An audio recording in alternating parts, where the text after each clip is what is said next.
F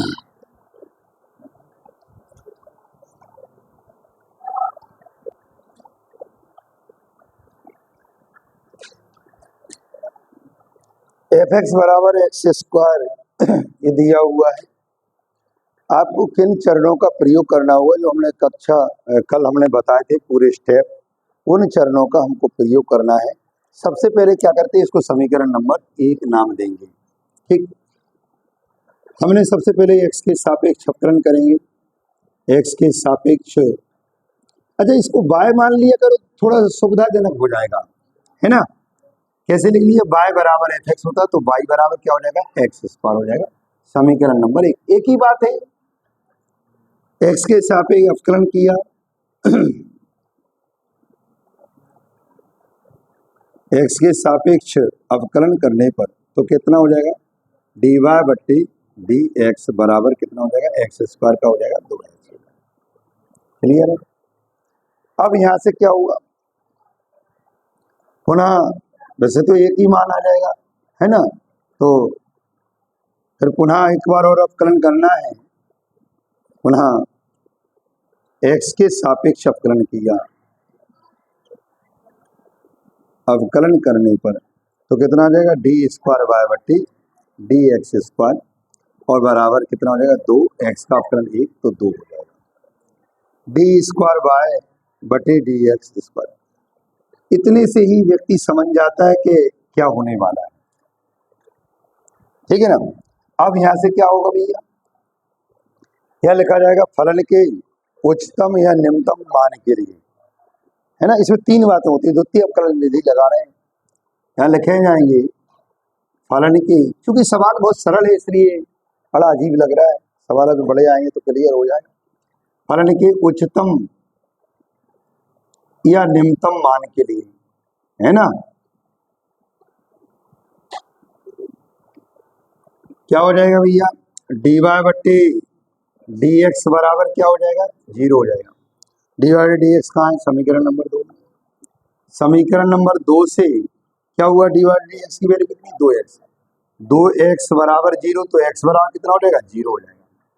ये वाला मान कहाँ रखेंगे, जो x का जो मान आया है इसे उठा के कहाँ रखेंगे, समीकरण नंबर 3 में रखेंगे, है ना। उपरोक्त मान समीकरण नंबर 3 में रखने पर 3 कितना है, डी स्क्वायर वाई बट्टी डी एक्स स्क्वायर बराबर कितना है, 2 है। अब चूंकि ये x से फ्री है या x रहते हैं तो ये कैसा है, पॉजिटिव है। और हमने आपसे कहा था यदि पॉजिटिव है तो कैसा मान होगा, अतः फलन एफ एक्स का कैसा मान होगा, निम्नतम मान होगा। यह सीधी सी बात समझ लीजिए, पॉजिटिव थिंकिंग लो प्रॉब्लम, कम प्रॉब्लम होती है, और जिसकी नेगेटिव थिंकिंग होती है मोर प्रॉब्लम। ऐसे सोचा करो तो जल्दी याद रहेगा। तो फलन एफ एक्स का निम्नतम मान होगा, है ना, वो किस बिंदु पर होगा, वो 2 पे। ये क्रांतिक बिंदु होता है एक्चुअली में, ये क्या है बेटा, क्रांतिक बिंदु लिख लिया करो इसको ऐसे। ये काय का बिंदु है, क्रांतिक बिंदु निकाल रहे हैं अपन लोग, क्रिटिकल पॉइंट है। तो यानी कि इसको लिख सकते हैं, अतः फलन, इसको थोड़ा सा और जोड़ दें, अतः x बराबर 0 पर फलन का मान कैसा होगा, निम्नतम होगा।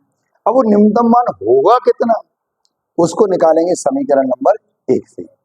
तो समीकरण 1 से तब है निम्नतम मान, तब वह कौन सा मान, निम्नतम मान कैसे करेंगे, समीकरण क्रमांक 1 से। समीकरण 1 कितना है भैया, एफ एक्स बराबर, चाहे एफ एक्स लिख दो एक ही बात है, एक्स स्क्वायर है, एक्स की जगह क्या रखना है, 0 रखना है, तो कितना हुआ, 0 का वर्ग यानी कि 0। तो यानी कि आपका जो फलन का मान, जो निम्नतम मान कितना है, 0। अतः एंड में लिख देंगे, अतः निम्नतम मान कितना हुआ, मान 0 है, और यही इसका क्या है, आंसर है। ठीक, नोट करें।